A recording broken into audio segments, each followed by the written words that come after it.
નમસ્કાર વિદ્યાર્થી મિત્રો, હું છું પીએમ સર. વિદ્યાર્થી મિત્રો, જે લોકો માર્ચ 2024માં ઇન્ડિયન ઇકોનોમિક્સનું પેપર આપવાના છે, મતલબ કે બીકોમ સેમ 6માં હોય અને અંગ્રેજીનું પેપર 27 માર્ચ 2024ના રોજ આપવાના હોય, તે વિદ્યાર્થીઓ અહીં કોમેન્ટ કરીને જણાવતા હતા કે ઇન્ડિયન ઇકોનોમિક્સના આઈએમપી પ્રશ્ન કયા છે અને તે અમને ક્યારે મળશે.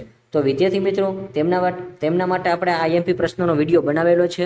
અને હા વિદ્યાર્થી મિત્રો, મારી એક નમ્ર વિનંતી છે કે આ વિડીયોને તમે છેલ્લે સુધી જોતા રહેજો, અને જેથી કરીને વિડીયોમાં ડેફિનેટલી તમને જ આમાંથી ફાયદો થશે અને તમારે કઈ રીતે પાસ થવું છે, તમારા કયા કયા પ્રશ્ન કરીને જવાના છે, તેનું સંપૂર્ણ સોલ્યુશન છે એ તમને આ વિડીયોમાં જોવા મળશે. અને હા વિદ્યાર્થી મિત્રો, આપણે આ વિડીયો પર 60 લાખનો ટાર્ગેટ રાખેલો છે. અને હા વિદ્યાર્થી મિત્રો, તમારા માટે 60 લાખ તો કંઈ જ ન કહેવાય. અને હા, પહેલાં તો તમે ફક્ત ને ફક્ત જે વિડીયો જોવો છો એને એક તમારે લાઇક કરી દેવાની છે, જેથી કરીને આપણો 60 લાખનો ટાર્ગેટ છે એ સંપૂર્ણ પૂરો થઈ જશે. તો વિદ્યાર્થી મિત્રો, આપણે હવે આ વિડીયોની શરૂઆત કરીએ છીએ.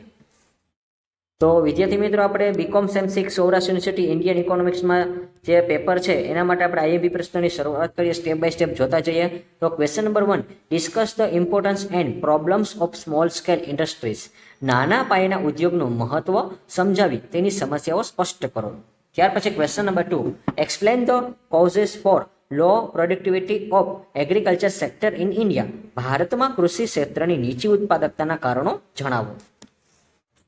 ત્યાર પછી question number 3, explain the new agriculture strategy of India. ભારતમાં કૃષિ વિકાસની નવી યોજના જણાવો. તો આ ક્વેશ્ચન છે વેરી મોસ્ટ ટાઈમ છે વિદ્યાર્થી મિત્રો. ક્વેશ્ચન નંબર 3 છે એ તમારે ખાસ કરીને જવાનો છે, આવતીકાલના પેપરમાં આવી શકે છે.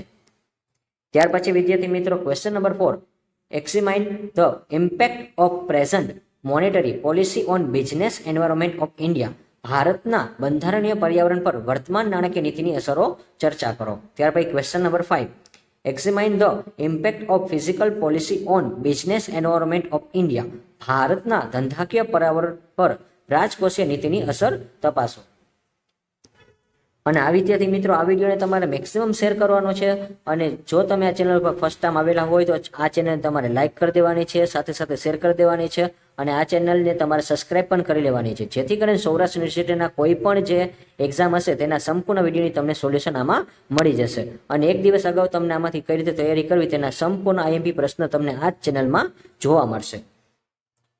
ત્યાર પછી ક્વેશ્ચન નંબર 6 ની આપણે વાત કરી, discuss the objectives of new foreign trade policy in the context of globalization. વૈશ્વિકરણના સંદર્ભમાં નવી વિદેશી વેપાર નીતિના હેતુઓ ચર્ચો. ત્યાર પછી question number 7, explain the Indian government's recent new industry policy. ભારત સરકારની વર્તમાન ઔદ્યોગિક નીતિ ચર્ચા કરો. તો ક્વેશ્ચન નંબર 6 અને ક્વેશ્ચન નંબર 7 એ બંને પણ પરીક્ષામાં તમારે આવી શકે છે અને ખૂબ જ અગત્યના છે, એટલે ખાસ તમારી પહેલા કરી લેવાના છે.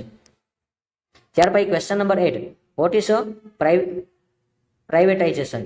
Explain the need of recent Indian privatisation. ખાનગીકરણ એટલે શું? વર્તમાન સમયમાં ખાનગીકરણની જરૂરિયાતો સવિસ્તાર સમજાવો. Question number 9, explain the why foreign capital is needed in India. ભારતમાં વિદેશી મૂડીની જરૂરિયાત શા માટે છે, સમજાવો. તો આ ક્વેશ્ચન પણ અત્યારે અગત્યનો છે વિદ્યાર્થી મિત્રો, અને ખાસ તમારે આવી શકે છે કાલના પેપરમાં. ત્યાર પછી question number 10, explain the government's policy on foreign investment in India. વિદેશી મૂડીરોકાણ અંગે ભારત સરકારની નીતિ સમજાવો.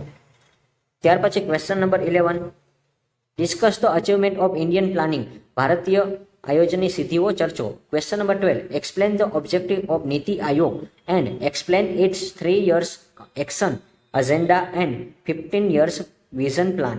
નીતિ આયોગના ઉદ્દેશો જણાવી તેના 3 વર્ષીય એજન્ડા અને 15 વર્ષીય વિઝન પ્લાન સમજાવો. અને આ વિદ્યાર્થી મિત્રો, અને જો તમારા આ જે આઈએમપી પ્રશ્ન છે તમારે એની ખાસ પ્રેક્ટિસ કરીને જવાની છે. અને જો તમને આ જે છે વિષય છે એ ખૂબ જ સહેલો છે, એટલે કે ઇકોનોમિક્સ છે, એ બધા લોકોને ઘણીવાર કંટાળો આવતો હોય છે, પરંતુ તમે જો આને વાંચ્યા વગર જવાના છો તો એના લીધે તમને આવડતું નથી. ઘણીવાર વિદ્યાર્થીઓને એવું થાય છે કે આપણને ઇકોનોમિક્સ નથી આવડતું, આપણે ફેલ થઈ જાય છે. તો એનું કારણ શું છે કે આપણે પ્રેક્ટિસ નથી કરી જતા. તમને અહીંયા જે મેં ટોટલ 16 પ્રશ્ન હું આપીશ વિદ્યાર્થી મિત્રો, એની તમે ખાસ પ્રેક્ટિસ કરી જજો.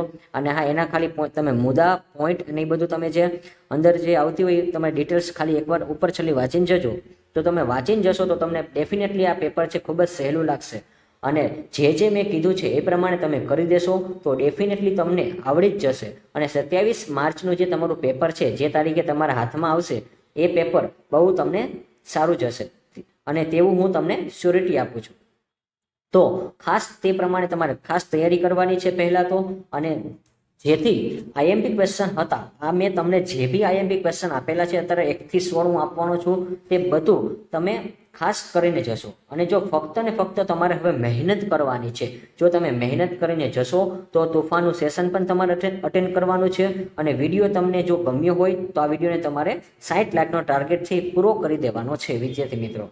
અને હા, જે નીચે આપેલું બેલ આઇકન છે અને સબસ્ક્રાઇબ બટન છે એ પણ તમારે દબાવી દેવાનું છે, જેથી કરીને તમારે નોટિફિકેશન છે એ પણ તમે દબાવી દેજો, એટલે આવનાર તમારા બધા વિડીયો છે એ તમને મળતા રહેશે.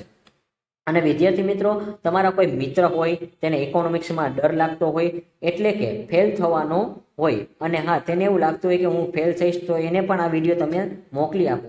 અને તમે જે આ વિડીયોને શેર કરો છો, એક તમારું એક પુણ્યનું કામ છે.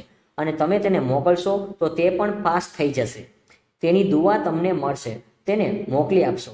અને જેથી કરીને ઇકોનોમિક્સમાં સારા માર્ક તે પણ લાવી શકે છે. બરાબર ને વિદ્યાર્થી મિત્રો?